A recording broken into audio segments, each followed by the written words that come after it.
अपने चेहरे से जो जाहिर है छुपाए कैसे, तेरी मर्जी के मुताबिक नज़र आए कैसे। आवाम को जोहार, सलाम, नमस्कार। लाइव इंडियन गार्ड से मैं मल्लिका। विधानसभा चुनाव नज़दीक है और झारखंड में सियासी शंखनाद हो चुका है। जेएलकेएम पार्टी ने दूसरी प्रत्याशियों की सूची जारी कर दी है और सभी लोग इसको देखकर बहुत एक्साइटेड हैं और अब कहना है लोगों का कि इस बार चुनाव में मज़ा आएगा। विधानसभा चुनाव को देखते हुए जब सपन मोदक को धनबाद विधानसभा सीट मिली है तो लोगों को और इंतज़ार है कि एलवी सिंह और सपन मोदक जी जब आमने सामने होंगे या चंद्रशेखर अग्रवाल जी सामने होंगे तो कितना मज़ा आएगा।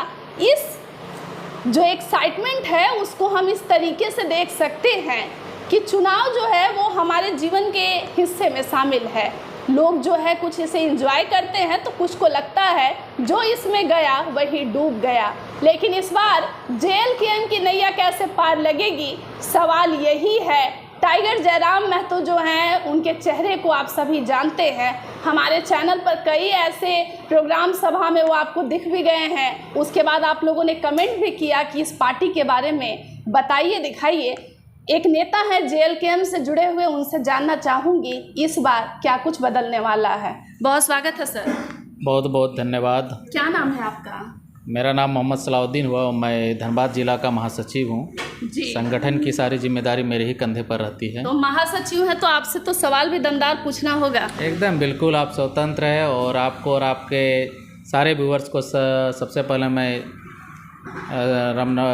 दशहरा की बहुत सारे शुभकामनाएं देना चाहता हूं। सर, जो दूसरे लिस्ट की घोषणा हुई उसके बाद पार्टी में एक हलचल देखने को मिल रही है, कैसे देखते हैं इस हलचल को?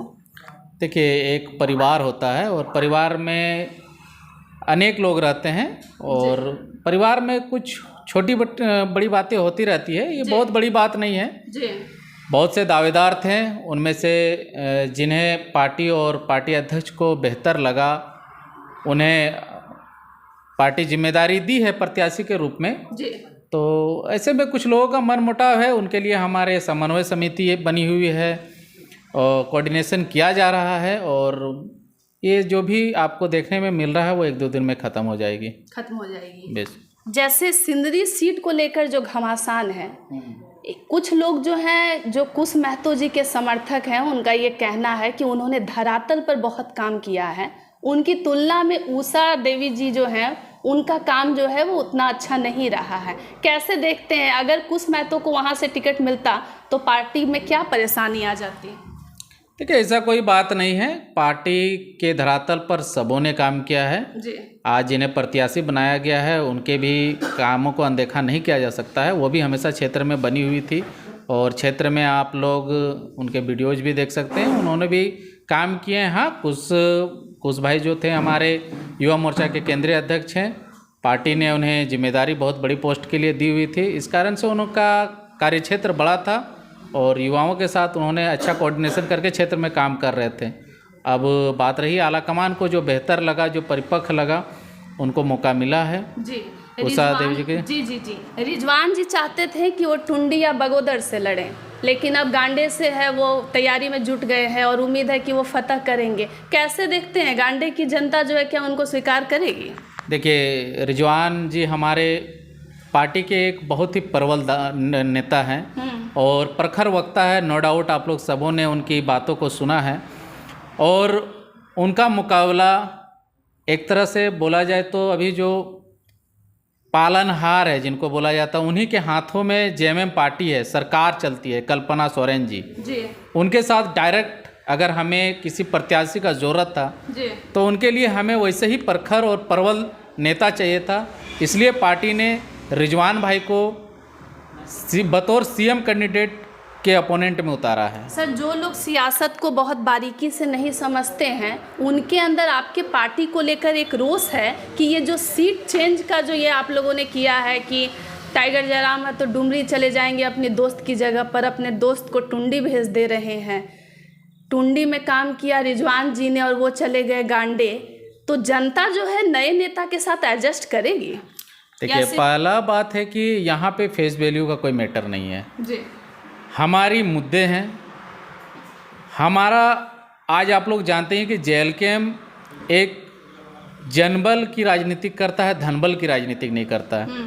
हमने हमेशा से अपने जो भी लोगों के मुद्दे हैं जी, जो शोषित गरीब वंचित लोग हैं जिन्हें आज कंपनियों द्वारा परेशान किया जा रहा है और तरह तरह के एजेंसियों द्वारा परेशान किया जा रहा है, उनके दुख दर्द में हमेशा से हमारी पार्टी और हमारे हर एक नेता जी, क्षेत्र में लगे हुए हैं। तो हमको नहीं लगता है कि किसी का कनेक्शन बतौर किसी खास चेहरा से है जी, हमारे हर एक नेता सबके लिए सर्वोपरि है जी, तो इसमें हम लोगों को उनके अपोनेंट कैंडिडेट जैसे लगता है कि उनके विरोध में कौन बेटर ढंग से लड़ सकते हैं जी, तो हम लोग वहाँ पे हमारे आला कमान उनको उतारने का काम कर रहा है। इसमें सीट चेंजिंग का कोई मैटर नहीं बनता है, हमारा कौन नेता किसके अपोनेंट में सुटेबल हो सकता है।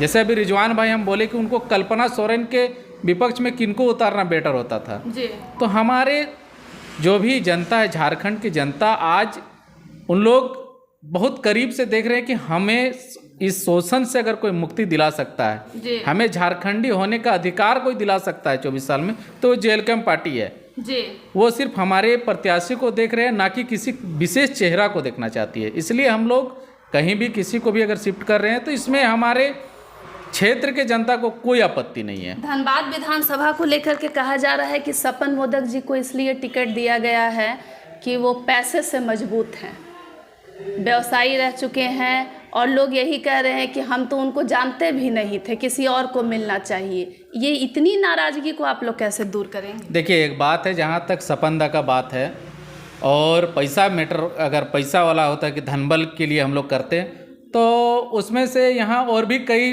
बड़े बड़े नामचीन हस्ती हैं पैसा वाला। अगर पैसा ही हम लोग को देखा जाता तो हम लोग किसी इससे भी दिग्गज लोगों को दे सकते थे जो बहुत पैसे वाले थे जी। हम आपको पहले ही बोल चुके हैं कि JLKM धनबल की राजनीति नहीं करता है, जनबल की राजनीति करता है। और पूरे धनबाद का जनता आज हम लोगों ने एक ही चीज़ ऑब्जर्व किया है कि जो भी शोषित लोग हैं क्षेत्र में वो सीधा सीधा देखना चाहती है कि JLKM party supremo Tiger Jairam Mahato की अगुवाई में हमेशा से शोषित वंचित का आवाज़ उठाते आया है और हम लोग किसी भी कैंडिडेट को दे दें। आज हमारे सपन मोदक जी क्षेत्र में लगे हुए थे, हमेशा यहाँ के आउटसोर्सिंग के खिलाफ मुखर होके अपने आवाज़ को बुलंद किया है। उनका क्षेत्र में पकड़ है, गरीब शोषित वंचितों को लगता है कि इनके रूप में हमें एक अच्छा रहनुमा मिल सकता है, इसलिए पार्टी ने उन पर उम्मीद जताया है। और आप देखिएगा कि जो इस 24 साल के राजनीतिक कैरियर में नहीं हुआ है झारखंड और धनबाद विधानसभा में, वो यहाँ पे होगा।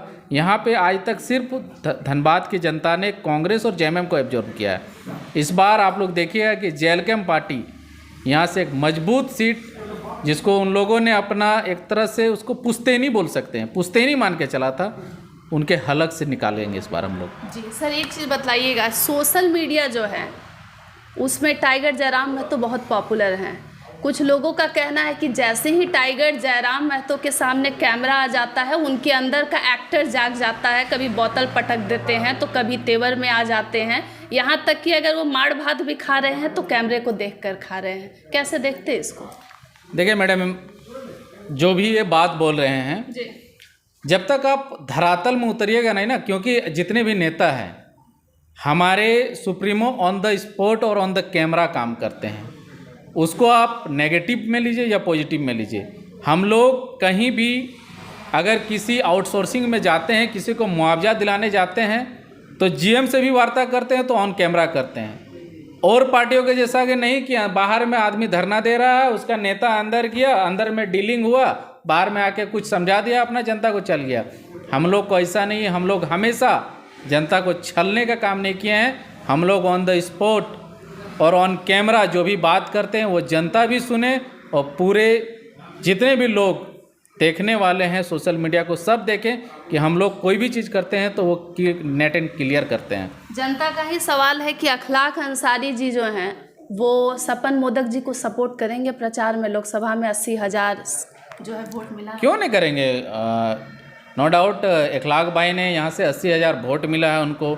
हमारे प्रखर अभी केंद्रीय वक्ता बनाए गए हैं, तो उनका दायित्व भी बनता है और उनका क्षेत्र भी है ये, तो वो खुल के इनका समर्थन करेंगे। और धनबाद का ही मैं एक मुद्दा बता देता हूँ, अभी याद आया है। कुछ दिन पहले अभी हम लोग पुटकी क्षेत्र में गए थे। आपको क्यों नहीं खराब लगेगा धनबाद के बारे में ये बताना चाहता हूँ। अभी पुटकी का ही मामला है, वहाँ पे एक कंपनी आई हुई है, वहाँ पे ऑलरेडी पहले से भाटिंडा पुल के पास कहीं पे एक गैस प्लांट बना हुआ है। उसके सामने कुछ ज़मीन को कंपनी आके ज़बरदस्ती रैयतों के ज़मीन पे गाड़ी चला रही है, वहाँ पे गैस प्लांट बनाने का बात कर रहा है। जब हम लोग वहाँ पहुँचे, रैयतों से बात किए हैं, तो पता चला कि कंपनी बोल रहा है कि इस ज़मीन को हम लोगों ने 60 साल 70 साल पहले अधिग्रहण किए हैं। तो हम लोगों ने वहाँ के स्थानीय प्रशासन से मिला और मिल के वहाँ से जब हम लोगों ने बात किया तो हम लोग बोले, सर अगर उन लोग अधिग्रहण किया है, ज़मीन लिया है, तो उन लोग के पास पेपर होगा, आप दिखा दीजिए। यहाँ के रैयत जो अभी इसमें खेती कर रहे हैं वो छोड़ देंगे। और आज भी वहाँ के रैयत के पास ऑनलाइन रसीद है, उसके पास पुराना खतियान है, आज भी वो लगान रसीद कटवा रहे हैं। फिर भी देखिए कंपनी ज़बरदस्ती आके वहाँ के ज़मीन को अधिग्रहण करना चाहती है। लोगों को जब अगर उसको रोका गया, वहाँ कुछ फसल लगा हुआ था, उसमें जेसीबी चलाया गया, हम लोग बाजाप्ता जगह को विजिट किए जाके, वहाँ के खेत के में जो फसल लगा हुआ था उसको नष्ट कर दिया गया। तो बताइए मैडम, आज हमारे सुप्रीमो अगर एग्रेशन में आते हैं तो किनका खून नहीं खुलेगा कि हमारी ज़मीन जिसमें आज हम लोग खेती बाड़ी करके अपना जीवन यापन कर रहे हैं, उसमें एक कंपनी आती है और बिना किसी मुआवजा का, बिना किसी वार्ता का सीधा मेरा फसल को नष्ट करके मेरा ज़मीन को कब्जा करने का काम कर रहा, किनका खून नहीं खुलेगा। जी, मुस्लिम वोटर्स जितने हैं वो अभी भी उन्हें लगता है कि हम कांग्रेस को वोट दें, बीजेपी को वोट नहीं करेंगे। जेएल कैंप पर वो कैसे यकीन करेंगे? देखिए, ये बहुत अच्छा सवाल आपका है कि मुस्लिम वोटर्स क्यों जेएल कैंप के ऊपर में विश्वास करेंगे। देखिए, एक बात है कि मुसलमान कोई पुश्तैनी वोटर नहीं है कांग्रेस या जेएमएम का। जी। उनको लगता था कि हमें हक अधिकार जेएमएम कांग्रेस देने का काम कर रही है, इसलिए उनके साथ था। जी। बीजेपी को भी तो वोट कर सकता था, लेकिन उनको हक अधिकार बीजेपी की तरफ से नहीं मिलता था। लेकिन वर्तमान का जो अभी हम लोग का पिछला लोकसभा चुनाव गुजरा, इसमें देखें आपने कि कई क्षेत्रों में विरोध हुआ कि कहीं पे भी ना गठबंधन के सरकार ने एक भी मुस्लिम प्रत्याशी को नहीं उतारा 14 से 14 लोकसभा सीटों में। लेकिन यहाँ से हमारी पार्टी जेबी केसस, जब जेएल कैंप का रजिस्ट्रेशन नहीं भी हुआ था, हमारे 8 प्रत्याशी को उतारा गया जेबी केसस की तरफ से। उसमें से एक सीट जो भी हॉट सीट माना जाता था धनबाद, वहाँ से हमारे प्रत्याशी मोहम्मद इखलाक अंसारी हुआ। तो जब जो पार्टी हमें हक अधिकार देने की बात कर रही है, हमारे साथ पैर से पैर कंधा से कंधा मिला के चल रही है, तो हमारी समाज क्यों ना उसके साथ सपोर्ट करें और क्यों ना उसके साथ जाएं। तो ये जो मसला है ये कुछ नहीं है, हमारा जो भी अल्पसंख्यक समाज है वो जेएल कैंप के सपोर्ट में है और उनके साथ कदम से कदम मिला के चल रही है। और नो डाउट इस बार जो पुश्तैनी मार रहे थे जेएमएम और कांग्रेस, इनका सुफला साफ होगा और इस बार अल्पसंख्यक समाज जेएल कैंप को वोट करेगा। मुझे कुछ दर्शकों ने कहा कि ये पूछिएगा, अगर जेएल कैंप के कोई नेता मिलेंगे, हर शायद जितने भी युवा लोग हैं अंडर 35 वाले, क्या टाइगर जयराम महतो ने सबको विधायक बनने का सपना दिखा दिया जिस कारण ये नाराज़गी है? नहीं, ऐसा कोई बात नहीं है कि सबको। देखिए, सब आज युवाओं को एक चीज़ पहले ये समझने का ज़रूरत है कि युवाओं को आखिर राजनीति करने का ज़रूरत क्यों पड़ा।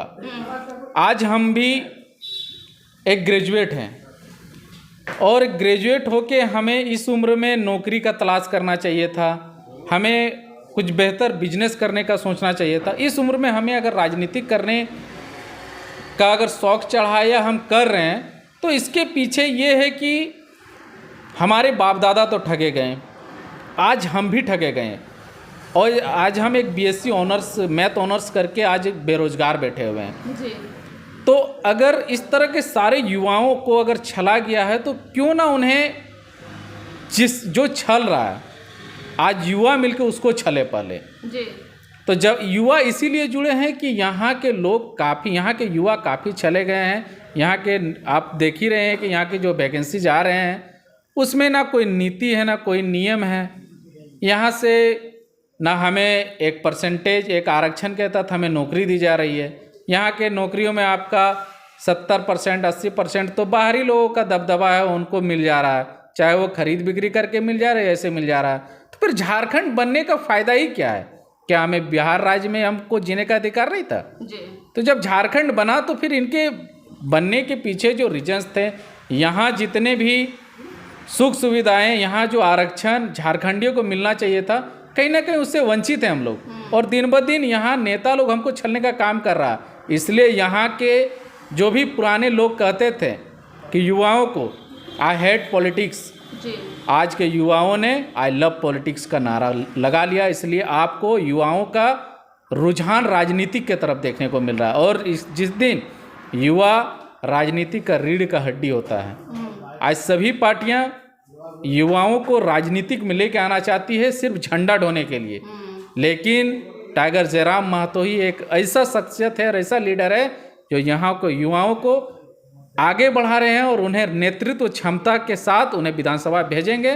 क्योंकि जब तक यहाँ के युवा और यहाँ के जो भी लड़के हैं वो नहीं जाते हैं विधानसभा में, युवाओं का मसला हल नहीं होगा। इसीलिए आज के जो यंग जनरेशन है वो ज़्यादा से ज़्यादा राजनीति के तरफ आगे बढ़ रहे हैं। कुछ दिन पहले मैं अल्पसंख्यक समाज के एक नेता से बात कर रही थी, तो उन्होंने बातों बातों में कहा कि हमारा जो समाज है मैडम, उसमें जितने भी लड़के हैं उनसे सिर्फ झंडा जो है वो ढोया जाता है और हम दरी बिछाते रह गए। अपने समाज को क्या मैसेज देंगे जो लोग अभी भी नहीं जाग पा रहे हैं और सियासत में जिनका इंटरेस्ट नहीं है या जो राजनीति से बहुत दूर है, उनको क्या कहना है? देखिए मैडम, आपको तो मैं यही बात पहले बता देता हूँ कि बीजेपी से अल्पसंख्यक को कोई उम्मीद नहीं है। उन्होंने हमेशा इग्नोर किया है। अब जेएमएम और कांग्रेस जो अपने आप को एक सेकुलर विचारधारा की राजनीति के साथ अल्पसंख्यक को घुसाई कि हम सेकुलर विचारधारा के साथ आपको हिस्सेदारी भी देंगे और भागीदारी भी देंगे, तो कहीं ना कहीं आज अल्पसंख्यक समाज उसके साथ जुड़ा। लेकिन दरी और झंडा दोहराने के अलावा उनको जब भागीदारी का बात आता है और हिस्सेदारी का बात आता है तो उसे नेगलेक्ट कर दिया जाता है जी। तो जब आज उसे नेगलेक्ट कर दिया जाता है तो हम क्यों उसके साथ जाएं? जो सिर्फ हमको झंडा ढोवाते हैं और दरी बिछाते हैं, हम वहाँ जाएं ना जहाँ हमें भागीदारी मिल रही है जी।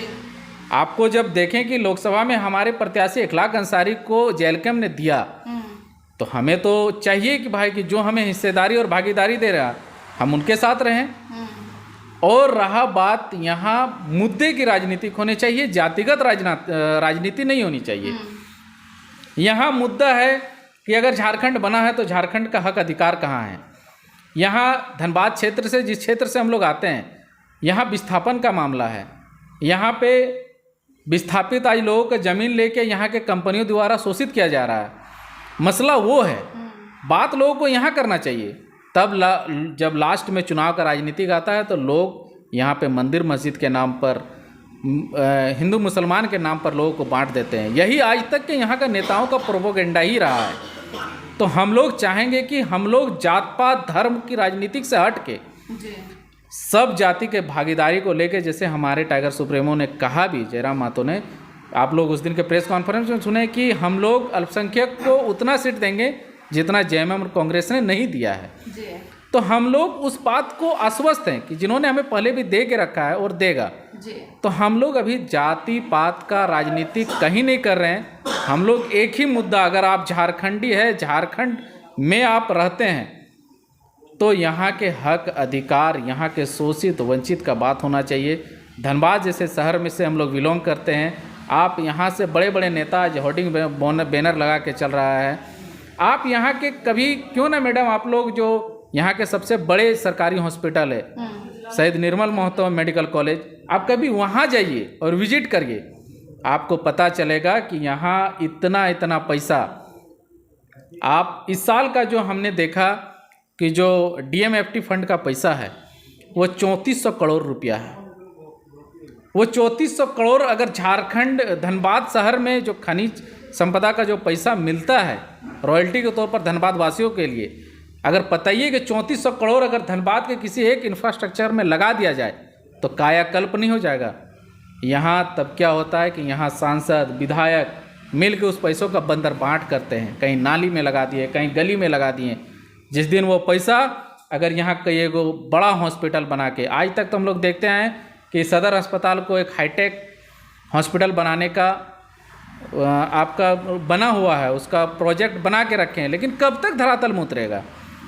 आज भी यहाँ आज मैया सम्मान योजना के नाम पर 1,000 रुपया दे रहे हैं, महिलाओं को लुभाने का काम कर रहे हैं। पता है जिस दिन एक बुखार हो जाएगा ना उसके परिवार में किसी को, धनबाद जैसे शहर में इतना आपका हॉस्पिटल्स है कि हॉस्पिटल में अगर आप चल जाइएगा तो बुखार का इलाज के लिए भी आपको 10,000 रुपया लगेगा।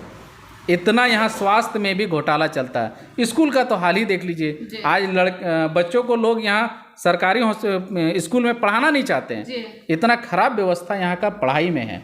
मैया सम्मान योजना, जेएमएम का बीजेपी गोगो दीदी योजना, भैया लोगों को क्या जेल के हम सम्मान देंगे? देखिए बात तो यही है ना कि जो सम्मान देने का बात कर रहे हैं हम तो वही बताना चाहते हैं। आप उनको बेटों को बेरोजगार करके रखे हैं, उनको भाइयों को बेरोजगार, उनके पति को बेरोजगार करके रखे हैं जी। और उस जगह पे आप मैया को 1,000 रुपया दे रहे हैं। ये कहाँ का सम्मान है? अगर आज मुझे अगर नौकरी मिल जाता, अगर मुझे 30,000 40,000 का सैलरी मिलता तो क्या मैं अपनी माँ को, मैं अपनी बीवी को, मैं अपनी बहन को 1,000-2,000 देने के लिए किसी के दरवाजे में खड़ा नहीं करता। जी बहुत शुक्रिया सर। आप सुन रहे थे जेएलकेएम के नेता हैं, उनकी ये अलगार सुन रहे थे। वैसे आवाम यही चाहती थी अल्पसंख्यक का मुद्दा हम उठाएं और उनके नेता जो हैं उनको भी सामने लेकर आएं। वैसे जेएलकेएम के भविष्य में क्या क्या वो कर पाएंगे और जेएलकेएम से जुड़े कई पहलुओं पर हमने बातचीत की है। आप ज़रूर बताइएगा कि हमारे चैनल पर जिस तरीके के इंटरव्यू आ रहे हैं वो आपको कैसे लग रहे हैं। साथ ही ये भी बताइएगा जेएलकेएम में आप अपने सपने को कैसे देखते हैं। अन्य खबरों के लिए आप जुड़ सकते हैं लाइव इंडियन गार्ड के साथ।